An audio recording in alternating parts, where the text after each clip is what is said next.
اور فرمایا علماؤہم شر من تحت ادیم السماء من عندہم تخرج الفتن وفیہم تعود۔ فرمایا علماء بگڑ جائیں گے، علماء کا کام ہوگا فتنہ فساد، لوگوں کو لڑانا، دین کے بخیے ادھیڑنا، دین کی غلط صورت لوگوں کے سامنے پیش کرنا۔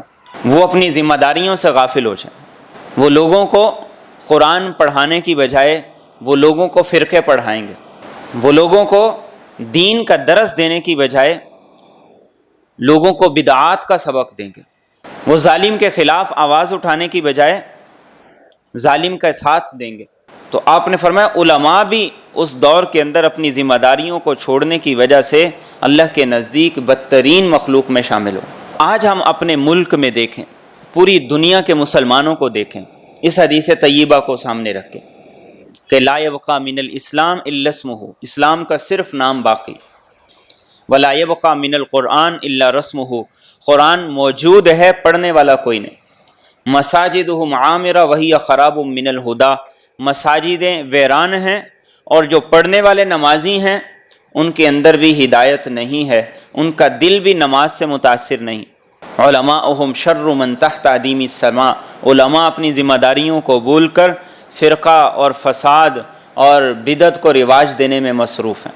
تو یہ وقت اللہ کے رسول صلی اللہ علیہ وسلم نے جو بتایا، ہم اس دور سے گزر رہے ہیں، لیکن اس کے بتانے کا مقصد یہ کہ ہم نے اس رستے پر نہیں چلنا۔ یہ بیان کرنے کا مقصد یہ ہے کہ ہم نے ایسے لوگوں میں اپنا شمار نہیں کروانا کہ جن کے پاس کتاب تو موجود ہو، قرآن تو موجود ہو، لیکن نہ وہ پڑھنا جانتے ہوں نہ وہ سمجھتے ہوں، جن کے پاس مساجد تو موجود ہوں لیکن ان کا دل مساجد کی طرف نہ کھنچتا ہو، جن کے پاس اچھے علماء تو موجود ہوں لیکن وہ ان کی قدر نہ کرتے ہوں۔ مقصد یہ ہے کہ اس دور میں اپنی ذمہ داریوں کو نبھانے والا، اپنے فرائض منصبی کو سمجھنے والا وہی حقیقی مسلمان ہوگا۔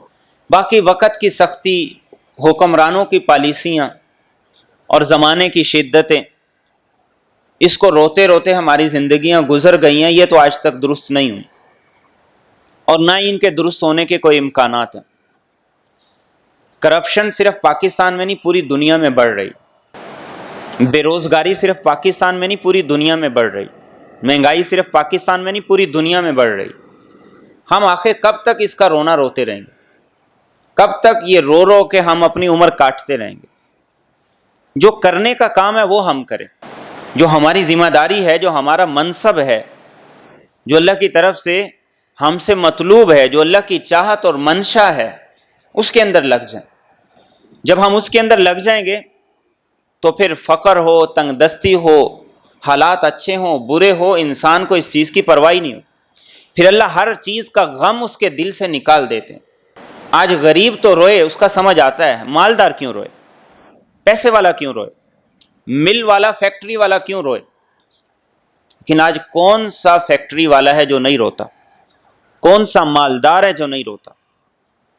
اس کا مطلب یہ ہے کہ بات پیسے کی زیادتی یا کمی کی نہیں ہے، بات امیر غریب کی نہیں ہے، بات ہونے نہ ہونے کی نہیں ہے، بات وہ ہمارے اندر کی ہے کہ جب اس اندر کو ہم ٹھنڈا کر لیں گے، جب اس اندر کو ہم اسلام کی روحانیت سے، اس کے نور سے بھر لیں گے، تو اللہ کائنات کی ہر فکر ہمارے اندر سے نکال دیں گے۔